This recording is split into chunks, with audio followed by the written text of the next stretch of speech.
Welcome to Story Lab. This week, we're talking about knowledge, while we take a look at the story of some wise guys who went on an epic road trip.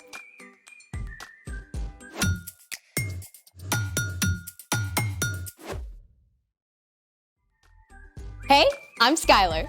And I'm Sebastian. We're talking about knowledge, which is learning something new so you can be better at whatever you do. I want to know what's in this box. So do I. You mean you didn't wrap it? Nope, it's a leftover gift I forgot about. There's no "from" on the gift tag. Yeah, I don't know who left it. So open it already. What? I want to see if I can gain some knowledge about what's inside without opening it. Wait, there's a word for that. Forensics. Forensics are scientific tests or techniques used in connection with the detection of crime. Wait, this isn't a crime scene. But it is a mystery. Where do we start? Well, I'm gonna start gaining knowledge about what's inside by using my eyes. It's wrapped perfectly, and the handwriting is kinda swirly. So it's from a girl. That doesn't mean it's from a girl. Handwriting challenge!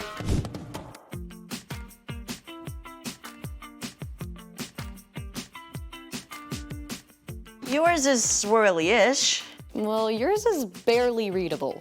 That's true. What's next? Next, I'm gonna gain knowledge with my ears. Aha! What rattles like that? Maracas, birdseed. Snakes? So whatever it is, it rattles and it's from a girl. Maybe from a girl. Eyes, ears. I'm gonna gain some knowledge with my nose. Wait. I'm getting something. Salmon kibble?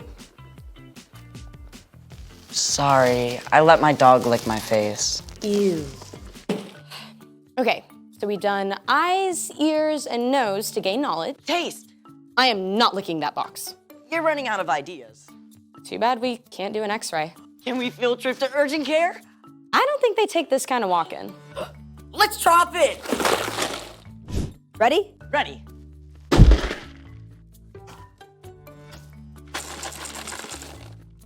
Same rattle as before. Rattles, maybe from a girl. Doesn't smell, doesn't break.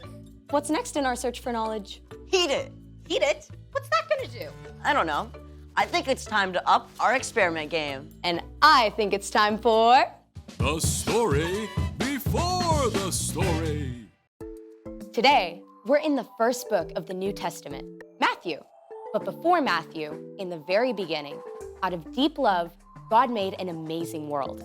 But when people turned away from God, the world was broken. God made a plan to draw people back to relationship. So at the right time, God sent a tiny baby to be born in the small town of Bethlehem, God's very own son, Jesus. Which is where our story starts. Take it away. Hey, Erica. Hey y'all! So, we don't exactly know how the wise men discovered what the star meant. Look at that new star rising in the west. It's so bright. Surely it means something. But they may have known about Daniel, who had been taken as a captive from Jerusalem to Babylon hundreds of years before. Daniel had been an advisor to the king and would have shared the Jewish scriptures and promises from God with his fellow advisors. Look here. In the Jewish scroll of Numbers, A star will come from among the people of Jacob. A king will rise up out of Israel. A brand new baby king. Whether the wise men figured out what the star meant from ancient writings, or God spoke to them directly, they did not waste time in doing something with their newfound knowledge. The wise men packed up supplies and gifts and set out on what would have been an epic road trip across the desert. They followed the star for months or even longer, over ancient roads and through steep mountain passes. At last, they arrived in the city of Jerusalem. where is the child who has been born to be king of the Jews? We saw his star when it rose. Now we've come to worship him. Word of these exotic visitors quickly made its way to King Herod at the palace. Now, Herod had been appointed ruler of Judea by Roman Caesar, but the position was not secure. The last thing he wanted was some upstart new king to challenge him. So he called for the Jewish priests and teachers of the law. Where's this Jewish Messiah supposed to be born? In Bethlehem. How do you know? The prophet Micah, your majesty. He says, "But you, Bethlehem in the land of Judah, are certainly not the least important among the towns of Judah. A ruler will come out of you. He will rule my people Israel like a shepherd." Oh, well, I see. Have these, wise men come see me, huh? Keep it on the down low.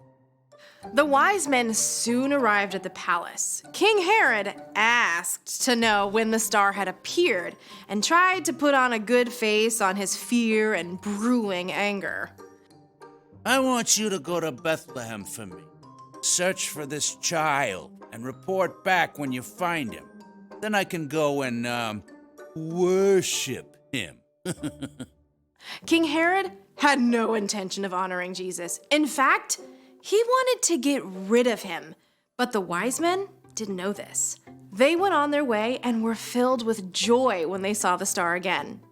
It went ahead of them until it stopped right over the place where Jesus and his family were staying. Look, it stopped. This must be the place. I'll knock.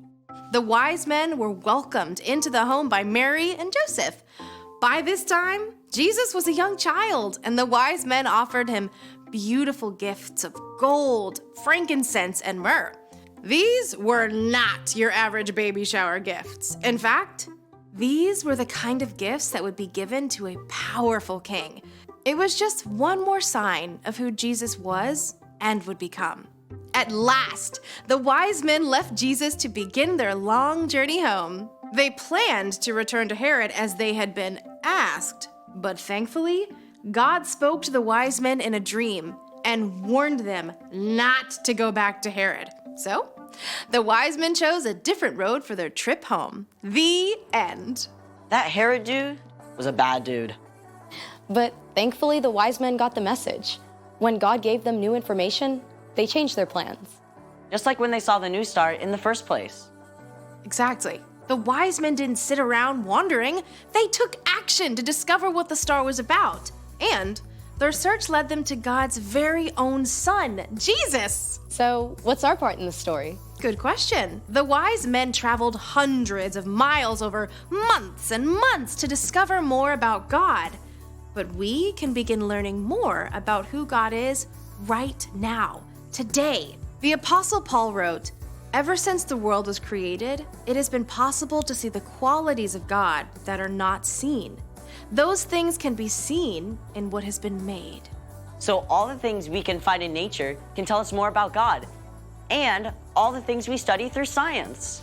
That's right. I mean, just look at a leaf under a microscope, or a bug, or a human cell. They are amazing. You will be in awe of what God created. Or go outside and look at the night sky.